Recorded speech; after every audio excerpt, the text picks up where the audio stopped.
Salam sehat, selamat jumpa kembali di pembelajaran fisika. Bapak harap kita dalam keadaan sehat, sehingga dengan demikian kita bisa belajar dengan semangat. Mari kita putuskan rantai COVID-19 dengan tetap di rumah, menjaga jarak, pakai masker, dan rajin cuci tangan. Siswa-siswi semua, hari ini kita akan belajar tentang fluida. Apa itu fluida? Fluida adalah zat yang mengalir, berasal dari kata fluid dan a. Jadi fluida adalah zat yang mengalir. Apa saja contoh yang mengalir? Yaitu zat cair dan gas. Zat cair dan gas. Contohnya, zat cair ini tidak hanya air, bisa contohnya yaitu air, minyak, susu, dan lain sebagainya. Kalau gas bisa kita paham ya siswa semua. Nah, jadi fluida ada dua bagian. Yang pertama adalah fluida statis, kemudian yang kedua adalah fluida dinamis. Kita akan bahas yang pertama, yaitu fluida statis. Fluida statis adalah fluida yang diam atau fluida yang tidak bergerak. Loh, timbul pertanyaan, kenapa demikian Pak? Tadi di atas fluida adalah zat yang mengalir. Tiba-tiba fluida statis adalah fluida yang diam atau tidak bergerak. Nah, maksudnya ini apa para siswa semua adalah bahwa fluida statis ini adalah bisa kita lihat yaitu air pada gelas. Dia adalah fluida, tetapi dia diam. Kapan dia bergerak? Ketika air itu kita tuang. Itulah dia namanya fluida statis. Atau misalnya kita di masing-masing rumah mempunyai namanya bak mandi. Nah, bak mandi itu berisi air. Itu adalah fluida, tetapi dia diam. Kenapa dia diam? Karena dia berada di dalam wadah. Apa wadahnya? Yaitu bak mandi tadi. Itu dia dinamakan sebagai fluida statis. Nah, jadi contoh dari fluida statis adalah air dalam wadah, misalnya pada gelas, ember, dan lain-lain. Atau kalau kita pergi ke kolam renang, di situ ada fluida, tetapi airnya tidak bergerak. Mengapa? Karena dia ada wadahnya, yaitu kolam tadi itu, bangunan berupa kolam. Kapan dia bergerak? Ketika airnya dicuci atau kolam dicuci, maka dia akan bergerak atau kolamnya dibuka. Itulah dia namanya fluida statis. Apa saja bagian daripada fluida statis? Yaitu yang pertama adalah tekanan P. Tekanan disingkat dengan P. Nah, setiap orang pasti suka yang namanya tekanan. Setiap orang pasti sering mengalami yang namanya kalau nggak ditekan, ya menekan. Mengapa setiap orang mengalami tekanan? Karena tekanan ini sangat mengasihkan. Nah, apa tekanan? Tekanan adalah hasil gaya persatuan luas. Jadi tekanan adalah hasil gaya persatuan luas. Kita bisa lihat gambar. Ini gambarnya. Ini ada tali luas. Dan ini adalah gaya. Maka dari gambar ini kita bisa merumusnya, yaitu P sama dengan E per A. P sama dengan E per A. Di mana kita bisa lihat contoh dari tekanan ini, yaitu ketika kita membuat atau memakukan paku ke sebuah dinding atau meja, maka situ akan terjadi tekanan. Nah, lihat, setiap benda yang menekan selalu runcing-runcing. Misalnya paku, pisau, segala sesuatu yang untuk tekan pasti segalanya runcing-runcing. Kenapa runcing-runcing atau tajam-tajam? Tujuannya adalah supaya tekanannya lebih besar. Supaya tekanannya lebih besar. Itulah dia namanya tekanan. Nah, kita lihat keterangan rumusnya. A adalah luas, satuannya meter pangkat 2. F adalah gaya, satuannya Newton. P adalah tekanan, satuannya Newton per meter pangkat 2. Itu adalah bagian dari pertama fluida statis. Sampai sini jelas siswa-siswi? Baik. Nah, kita masuk kepada bagian B, yaitu tekanan hidrostatis atau disingkat dengan pH. Tekanan hidrostatis atau pH adalah tekanan yang disebabkan oleh adanya berat fluida tak bergerak. Itulah dia tekanan hidrostatis. Rumusnya apa? Rumusnya pH sama dengan Rho dikali G dikali H. pH sama dengan Rho dikali G dikali H. Keterangan, Rho adalah massa jenis, satuannya kilogram per meter pangkat 3. Sedangkan H adalah tinggi, satuannya meter. Kemudian G adalah percepatan gravitasi bumi, satuannya meter per sekon pangkat 2. Sehingga pH sama dengan tekanan hidrostatis, satuannya Newton per meter pangkat 2 atau Pascal. Kenapa Pascal? Karena penemunya adalah Blaise Pascal Marpau. Bukan ya, bukan Blaise Marpau, tetapi dia adalah Blaise Pascal, kebangsaan Prancis. Nanti kita akan bahas tentang apa yang ditemukan oleh si Pascal ini. Nah, apa rumusnya? Tadi rumusnya yaitu pH sama dengan Rho kali G kali H. Dan kalau pH ini dipengaruhi oleh udara, maka pH menjadi PO tambah Rho dikali G dikali H. Misalnya seperti ini. Ada wadah, ini adalah gelas berisi air. Berisi air.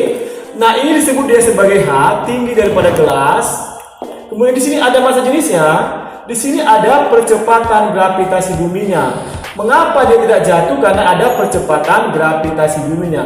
Nah, di gelas ini berpengaruh dipengaruhi oleh siapa? Udara, yaitu PO tadi, dipengaruhi oleh namanya udara tadi. Kita juga hidup di dalam pengaruh oleh udara. Maka tadi kalau dia tekanan ditekan pengaruh udara, dia hasilnya menjadi pH sama dengan PO ditambah Rho kali G dikali H. Dengan PO sama dengan tekanan udara atau Newton per meter pangkat 2. Nah, jadi setiap tekanan apapun di belakangnya, satuannya tetap Newton per meter pangkat 2 atau Pascal. Bisa dimengerti? Baik, sekarang kita lihat hukum Pascal tadi. Siapakah si Pascal ini? Si Pascal ini adalah seorang kebangsaan Prancis. Nama aslinya adalah Blaise Pascal Marpau. Sekali lagi, nama aslinya adalah Blaise Pascal Marpau. Ingat ya nak, Blaise Pascal Marpau. Kalau kamu percaya, tetapi sungguhnya namanya adalah Blaise Pascal. Berbunyi, tekanan yang diberikan pada suatu fluida dalam ruang tertutup akan diteruskan sama besar ke segala arah. Jadi Blaise Pascal ini, siswa semua, pada mulanya dia hanya bermain-main menemukan daripada hukum Pascal ini, yaitu bagaimana caranya diambilnya sebuah plastik, kemudian diisinya air, kemudian dia putar-putar sampai plastik tadi penuh dengan atau tekanannya penuh atau betul bulat dan keras. Kemudian dicucuknya dengan jarum, maka plastik tadi bocor dan mengeluarkan air ke segala arah. Demikian tadi ditemukan oleh si Blaise Pascal ini. Nah, di sini kita lihat ada sebuah alat namanya yaitu pengangkat mobil, atau disebutlah dia gempa hidrolik atau pompa hidrolik. Nah, hukum Pascal ini biasanya digunakan pada alat-alat otomotif atau bengkel-bengkel otomotif. Misalnya kalian punya mobil, kemudian mobil kalian kotor, kalian kemudian mau mendosmirnya, maka dengan menggunakan hukum Pascal ini menggunakannya, kemudian dengan gaya yang kecil menghasilkan gaya yang besar. Mengapa demikian? Kalau kalian lihat di sana di dosmir mobil tersebut, tukang dosmirnya hanya cukup menekan tombolnya, kemudian maka mobil akan terangkat. Artinya apa? Dengan menempelkan satu jari, maka mobil naik ke atas sehingga dia bisa mendosmir mobilnya dengan murah. Sehingga hukum Pascal ini terkenal dengan hukumnya, yaitu dengan gaya sekecil-kecilnya menghasilkan gaya sebesar-besarnya. Jadi contohnya adalah yaitu pompa hidrolik. Atau contohnya kita bisa lihat dongkrak hidrolik. Dongkrak hidrolik itu nak, kalau kalian punya mobil, tiba-tiba mobilnya pecah bannya di tengah jalan, di tengah hutan, tidak ada siapa-siapa, pasti kalian akan mengeluarkan apa namanya, yaitu dongkrak. Dongkrak dengan gaya yang kecil, kalian bisa mengangkat mobil, kemudian mengganti daripada ban tersebut ketika kalian berada sendirian di tengah jalan ataupun di tengah hutan.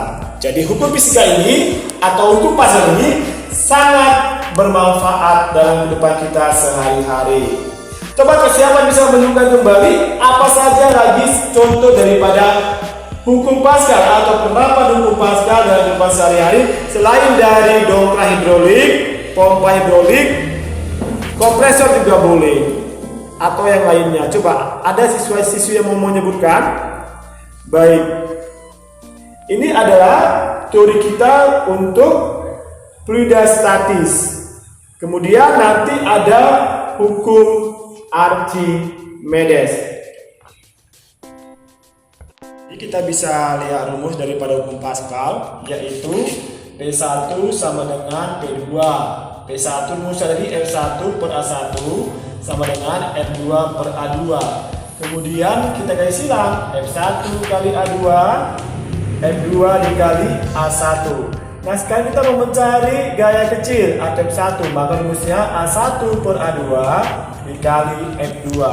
Kalau untuk mencari F2 nya atau gaya besarnya, maka rumusnya menjadi A2 per A1 dikali F1, di mana A1 adalah luas 1 atau luas kecil, satuannya meter pangkat 2. A2 sama dengan luas 2 atau meter pangkat 2.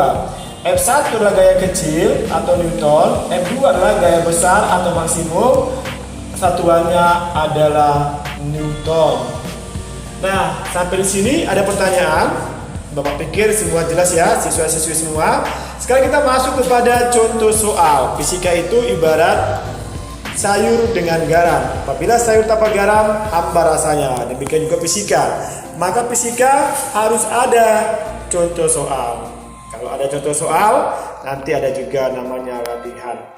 Kita lihat contoh soal. Yang pertama adalah sebuah papan dengan panjang 2 meter dan lebar 4 meter berada di atas air, diberi gaya 40 Newton.